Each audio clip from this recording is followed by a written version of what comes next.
stones scattered throughout the hills hark back to a time of animist rituals rife among Borneo's tribes. This is a heritage site for the Kelabit people. We have more than 200 sites. And they're all different, right? Yeah, they're all different, yeah. And this one is unique. This stone here is particularly used to bury somebody who has a lot of treasures. Right. We have 2 stones, 4 stones, and we have stones that are created as a bridge. One of my grandpa was saying that they used to sharpen their swords before they go for head hunting. So they would sit there and then just sharpen their thing. Make sure it's nice and sharp. Nice sharp too. Though the Kelabits have left decapitation behind them, today villages still preserve some of the traditional cottage industries that make them stand out among Borneo's cultures. Let's make some salt. Natural salt springs are found throughout the Kelabit highlands. I'm spilling all the salt. Can you try it? Oh, it's salty. Good salt. Hello. Hi. I brought you salt water. Here in Pa Umur, families take turns helping each other keep a steady supply for the village. Oh, it's right at the bottom. Wow! Look at that. I thought she was going to scrape the sides in. I thought that was very little salt for that much water, but it's all right at the bottom. Yes. For a small community with traditional ways, the Kelabits are known for producing a high rate of successful modern professionals. I read a scientific paper written on the Kelabit salt. There was a higher content of iodine in the Kelabit salt. Iodine was responsible for an increase in IQ. Is that right? Yeah. So the higher in iodine, the smarter you are? I guess so. So is that why people in the Kelabit Highlands are so brilliant linguists like yourself? Maybe. Yeah. It's okay, you can sell yourself. Yeah, I have salt every day, you know. So, oh, that's the finished product? That's the salt? Whoa!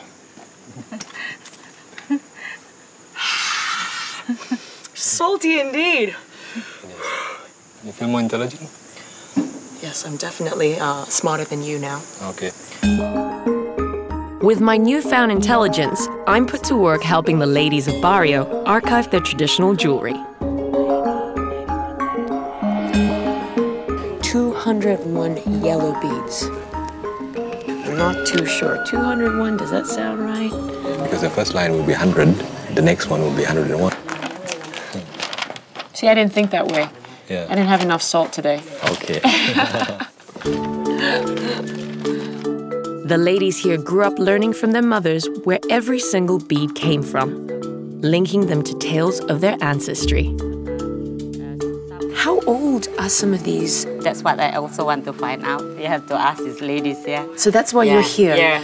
We are recording the old beads and trying to give certificate to all these beads. And these are the ladies that knows about their beads. Women here, they've already given their beads to their children in town. So we're trying to trace where they are and take a picture of all those beads. It looks like a lot of work, huh? A lot of work, and a lot of people don't know how to thread it. There's only a few of them left who knows how to thread this cap. Yeah, because it's so intricate. Yeah. It's all weaved in perfectly. It's unique to the Kelabit women. Beads is important, of value to them. We don't have cash and things like that. This is what is their property, kind of the heirloom that they pass down. Yeah. What about David's beads? The old people will know whether they're old or not. These are not the old ones. You got the fakies. The mother has the old ones. May I try this on? It's so delicate, I don't want to break it. It's nice. It fits! Yes! It fits! Oh, you look beautiful. Oh, it keeps your skull all cold and tingly.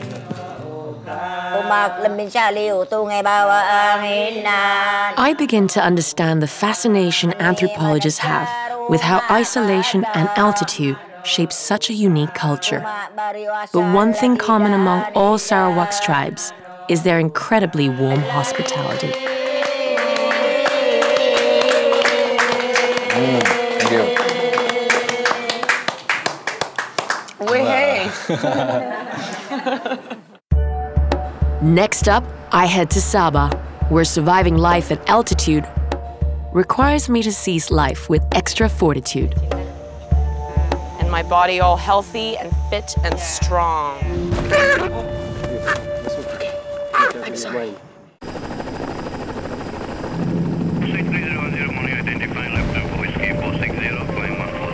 From the highlands of Sarawak, I head to the state of Sabah to climb the highest peak in Malaysia. Kinabalu, the mother of all mountains in Southeast Asia. It is Sabah's and indeed Borneo's most brilliant icon. And for centuries, it's been the home of the legends and the maker of the legendary. And it's the apex of this incredible passage. In 1851, the legendary Sir Hugh Low made the first recorded ascent to the peak of Kinabalu, over 4,000 meters high. A feat that propelled his career to greater heights. But to make it up safely, he needed guidance from the people who understood this mountain best. I gotcha. Hold tight. So, Anne, where are we going? We are going to the medicine garden. Ooh. We are bringing the children to learn some medicinal plants. What a great field trip. Yeah. The Kadasan Dusun have the closest connection and reverence for the mighty Kinabalu.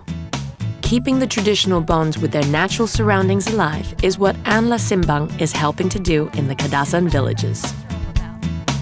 For everything that we do, the nature plays a very important part of our life. Yeah.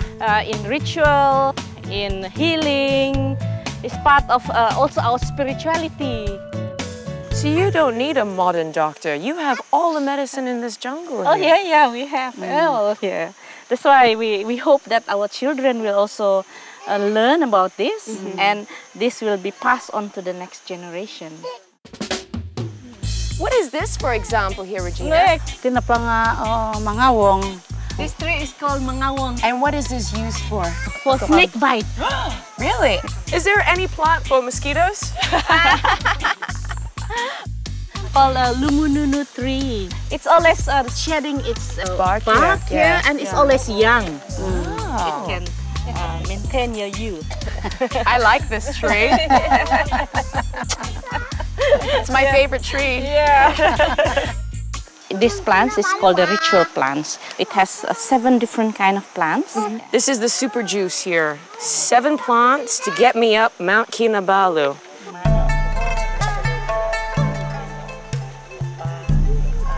Any bad things will reflect, fall down. You'll be able to climb the mountain. And my body all healthy and fit and strong. You get blessed too. Everyone gets blessed. Today, the journey up Kinabalu is a well-worn route, but many still make the mistake of underestimating the mountain. At any time, sudden changes to weather can make the ascent dangerous. Over centuries, the Kadasan Dusun have developed a unique understanding of the way this mountain behaves. What were the stories about Mount Kinabalu that the chief knows or remembers? Napit sarita tila Gunung Kinabalu dito. Abuli may ganyan po kahit lang nga. There's a stone. We scratch it. Scratch it. If we are not to die, it won't be scratched. But if we are going to the other world, if we scratch it, there will be a mark. And once you got the mark, then he said, you will soon be go going to the next for the world. other side. That's what Not wishing to cross over to the other side just yet, it's probably wise to try and get all the blessings I can. So just as Sir Hugh Low and many other successful climbers were made to do before they set off, I'm going to undergo a ritual designed to usher a safe passage up the mountain. John, my guide from Sabah Parks, has hooked me up with one of the few remaining Bobolian, or high priests, qualified to perform such rites. How often do the Kadasan practice this ritual? One per year, but long ago, before you plant, you must sacrifice. May panadirid, tuwang kitit. May bangalit na malo.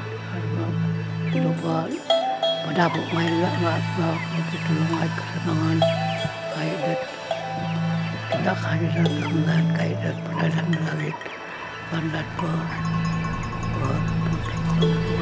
nako seperti kita.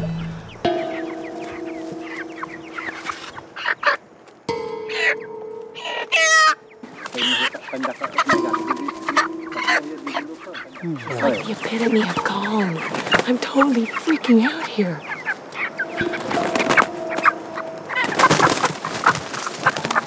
My turn. Okay. Okay. This is the last one. The last one.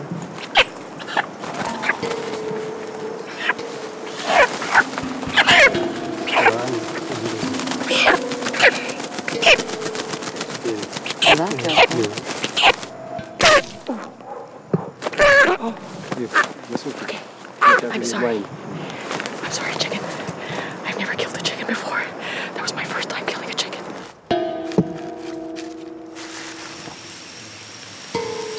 May my passage be safe. Ang Kinabalu.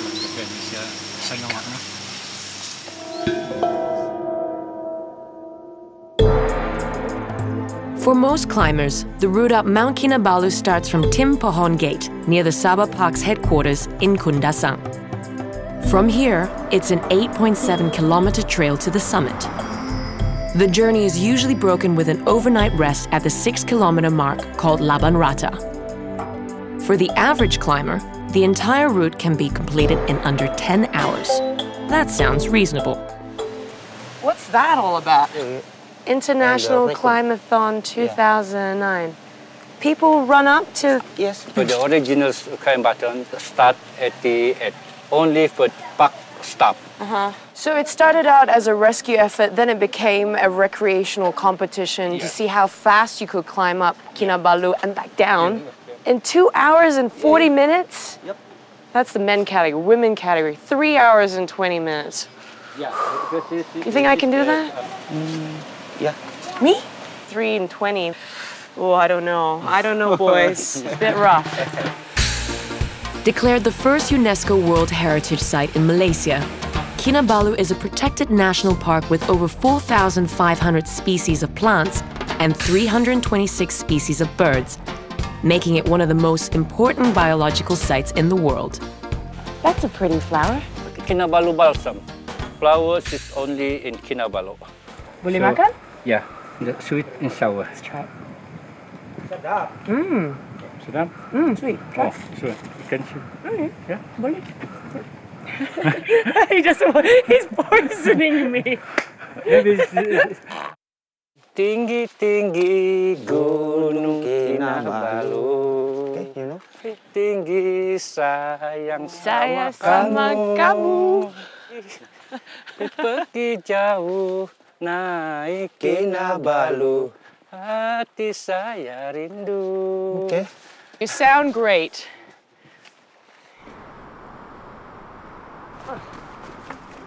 Get higher and higher here, huh? Hello. Hi. Hi. This is Sapri. Hi, Safri. Nice to meet you. How are you? You're the number 5 I've been hearing about. Yes. You're the mountain cheetah. Yes. Goes up and down. How often do you do the climathon? 8 times. 8 times? Yeah. How fast were you when you went down on the climathon? In 2007, I do 58 minutes from the summit to the finish line. Yeah. That's 1 hour. Yeah. You're a champ, man. Okay. High five. All right, my turn now. Okay. Small steps. See ya! Okay, see ya. Further up the mountain, just when I think I've got a grip on this altitude thing, That's it. No heads. Kinabalu has some surprises in store. Oh, Kinabalu.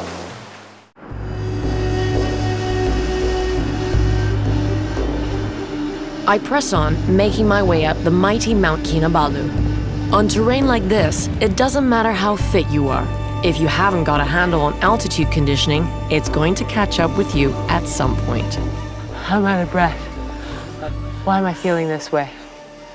This is changing for the altitude. Now it's just 9,000 feet. Your advice? Your voice, you can breathing. Yeah. Let's go. Just when you think you're breaking barriers into a second wind, Kinabalu always has a lesson in humility waiting in the wings. How in the world did they do it? And they're running down.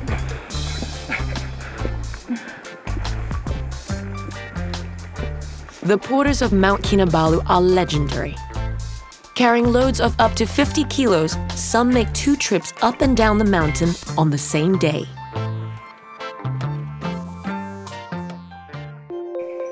The way up Kinabalu takes you from lowland tropical rainforests through to cloud forests and then subalpine meadows. I think we've reached heaven. Look at that. This is, you see the South Peak. That's the South Peak? Yeah. This is when the terrain suddenly opens up to the most gorgeous view of peaks. That's just magnificent. Oh, it's great. Where's Lowe's Peak? The behind. Finally, we reach Laban Rata at the 6-kilometer mark for a rest before making the final push to the peak. We did it! We made it! Yeah. We're here! Yeah. Tomorrow morning, you can start around 2 o'clock. Okay, easy, Tiger, easy, Tiger. So I'm just gonna take a break, yeah? Oh, and relax.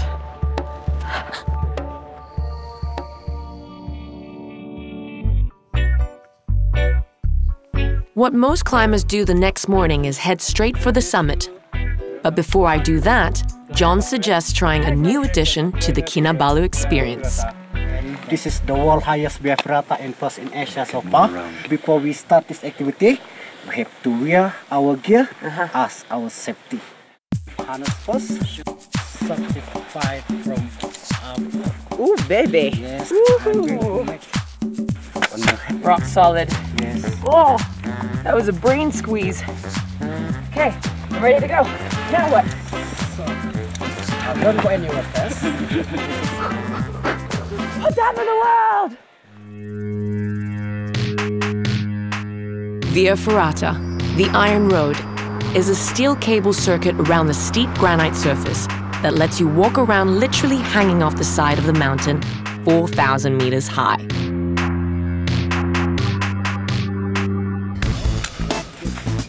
There's a 430-meter circuit, or if you're really keen, like me, a 1.2-kilometer one going right around the peak. Look, Fred, no hands. No hands. How do you feel now? I feel like I'm on top of the world. It's the most amazing experience because you have such a magnificent view of Sabah. Oh, that's just extraordinary. Just as I'm getting into the rhythm and soaking in the views, suddenly conditions change. Thick clouds envelop the entire mountain.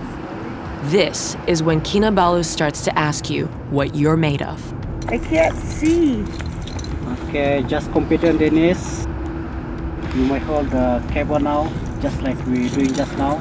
So I just let go? Hold the lanyard. You have to pull. I don't hear you anymore, Fred. Okay. Where do I go to next, Fred? Okay, first you have to transfer your cable now first to the next cable. Okay. How deep is the drop here? Just 20 meters, and the length of this bridge also same, 20 meters. Just step on the fourth pallet. Oh my golly! Move more in front of it. Okay.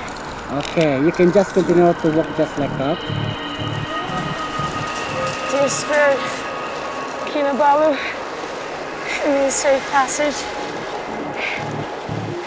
As we push on, conditions get even worse. Kinabalu ups the ante, turning threatening trickles into torrential rain gushing down the steep slopes. All I'm hoping for right now is, Kinabalu, please spare me. Remember the chickens I sacrificed for you. That's really it. I'm tired and I'm cold. Dennis, just about 300 meters more. Okay. 350 meters. Whoa! Yeah, finally we're done. Are you okay? Yeah, I'm okay. Okay. Yeah. Thank you. Okay.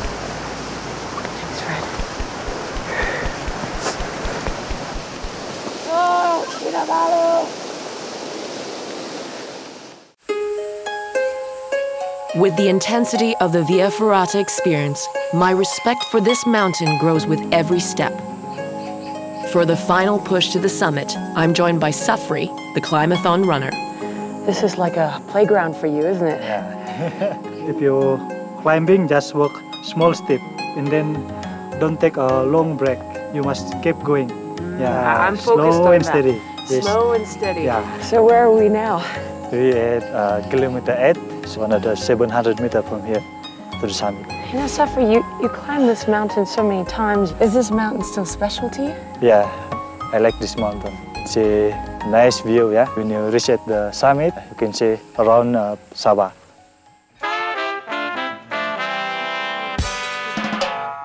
This is why they tell you to start the summit ascent early, so you get up here in time for sunrise. Because Safri's right, no matter how many times you climb here, how could you ever tire of this incredible, awesome view? I have a feeling we're almost there, Safri. Yeah, now it's very close now. Wow, that's amazing. Look at the clouds. Yeah. That's just special, isn't it? Whew. Hold my hand, Safri. Okay. Whew.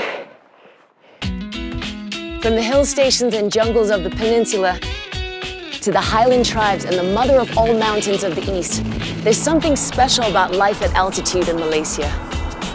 I started off in thick, misty hills, learning to navigate jungles and rivers. Husa!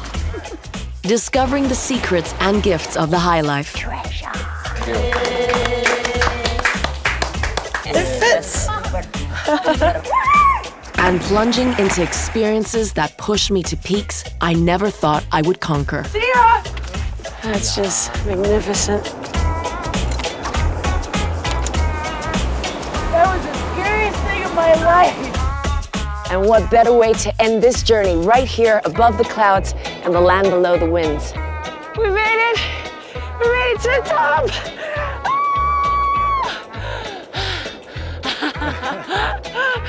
Congratulations, Dennis. I never thought I'd make it. Safri, you rock. Give me a hug. So this is Lowe's Peak. Yeah, this is Lowe's Peak. 4,095 meters in.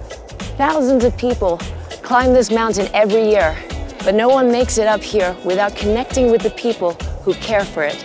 And I've had great guardians, all of whom have made this such an incredible passage. And I couldn't have done it without my heroes. Give me a hug.